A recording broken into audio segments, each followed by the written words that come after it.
Glasgow-based novelist and writer Jack Dickson has enrolled in a stand-up comedy class for beginners.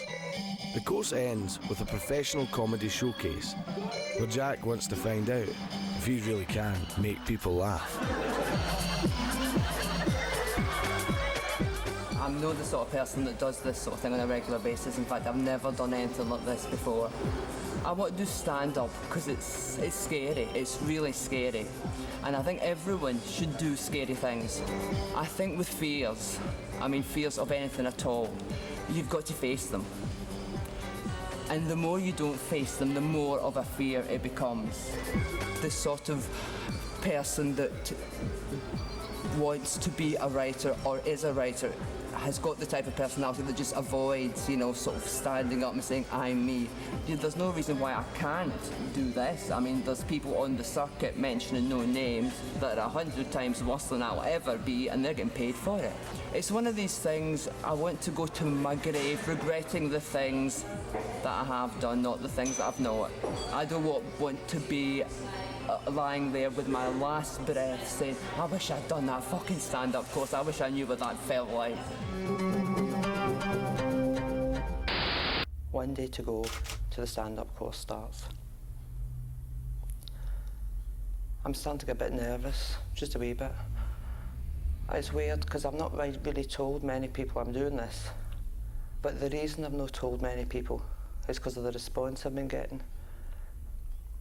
I told my partner, of course. I haven't told my family. But my partner isn't actually that enthusiastic about it. I sort of know why. I think he's terrified I'm going to make a complete arse of myself, which may indeed happen.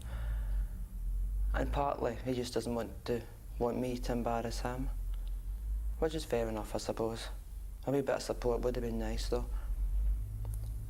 Because it's not every day someone who's got a fear of speaking in public tries to actually conquer that fear.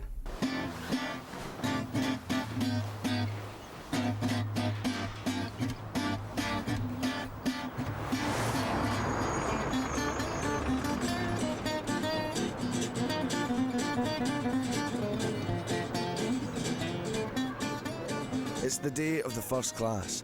Attendance is low, so the tutors decide on an informal chat. You have to start with the very basics and build it up. Me and a few of my friends were playing board games the other night, which were really boring. So we decided to soup those babies up. The first game we were playing was Scrabble, so we decided to change it to Ned Scrabble. And how you play Ned Scrabble is you drink a 2-litre bottle of Death by Cider White. You smoke a huge joint, and then it really doesn't matter what letters you get. You can always make a Ned word up. My first word was... It's discipline, isn't it? Because it's supposed to sound like it's off the cuff and straight out there. But it's kind of honed and evolved and knocked... The edges are knocked off it to make it even more streamlined. I don't care about the adulation of the crowd. I don't care about the respect of my peers. I just want to find someone who fancies a bit of guilt-free casual sex with 14.5 stone of pulsing Welsh lad. Anyway, ma'am, I better go. I'm on stage. Bye. Hello. I enjoy things like Fraser, the things that are sharp and fast. And I'm not a sharp and fast person, unfortunately. You can't fault the Americans for the sitcoms.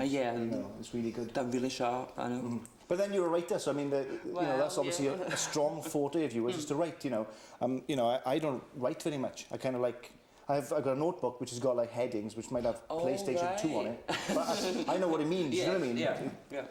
Headings are a thing that most comics will use.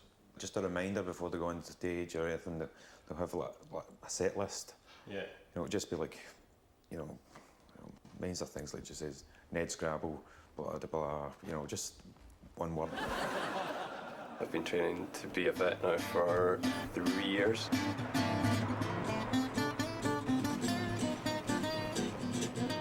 One thing I've always been tempted by is comedy, especially the stand-up comedy. And I've always wanted to give it a shot, and I thought, why not? And when I seen the course available, I thought, I think I'll apply for that and give it a go. So, do either of you guys fancy having a crack tonight on there with your minute's worth or a little bit or something? a guy goes to see a doctor and he goes, "Doctor, doctor, I think I'm a moth." And the doctor goes, "The psychiatrist's office is just up the road there." And he said, "I know, but I saw your light."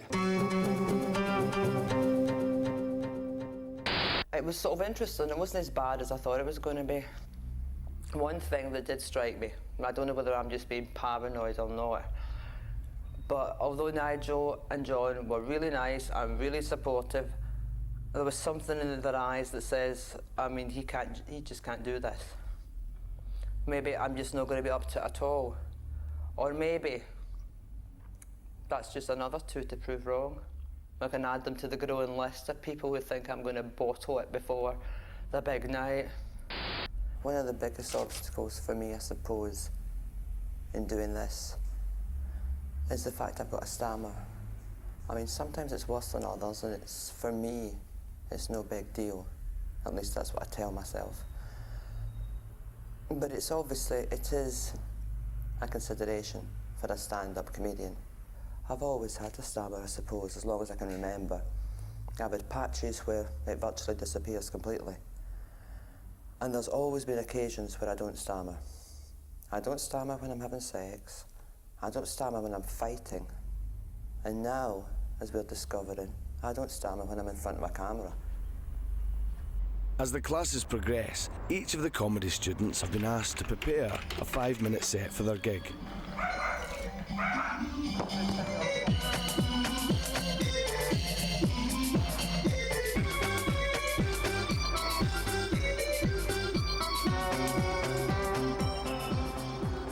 Two more students have joined the class. One of my favourite comics is Eddie Izzard, and earlier on, part of his act time sure was, "I've lost my memory, I don't know what I'm going to say." I'm married with a kid. I work in a special needs school in Airdrie, and I'm trying to become a comedian. I'm one of these guys who is a born performer, but with no discernible talent. At the moment, having the domestic situation with my kid and all that, there's just so many things that I can't do. I can't go out and put a band together, or I can't commit myself to any kind of schedule with an Amdram company or anything like that. There is no greater enemy of art than the pram in the hall. Well, in a minute when we're ready to go. It's all right. I don't want to, rush you right there, but on stage now. I don't work at the moment because I'm disabled, as you can see. But I still like to have my interests. I can't be sitting on the house bored. I've done the course because I had been working on this idea and, working in acts and writing things down for about a year. And when the chance came up, I thought, right, this is it, go for it. Everyone, give it up for Christine! Madam Yo-Yo. Madam Yo-Yo! Madam Yo-Yo! Sex bomb, sex bomb, you're my sex bomb. Sex bomb, sex bomb, don't turn me on. Sex bomb, you're my sex bomb. You can put me Good evening, everybody. My name's Dame Yo-Yo, and I'm here to entertain you tonight. And without further ado, let's get Johnny to the stage. Ladies and gentlemen, please welcome Johnny.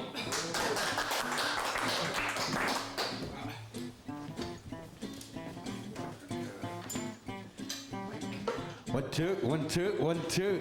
Broadsword calling daddy boy. Broadsword calling daddy boy. It's Graham, ladies and gentlemen, Graham.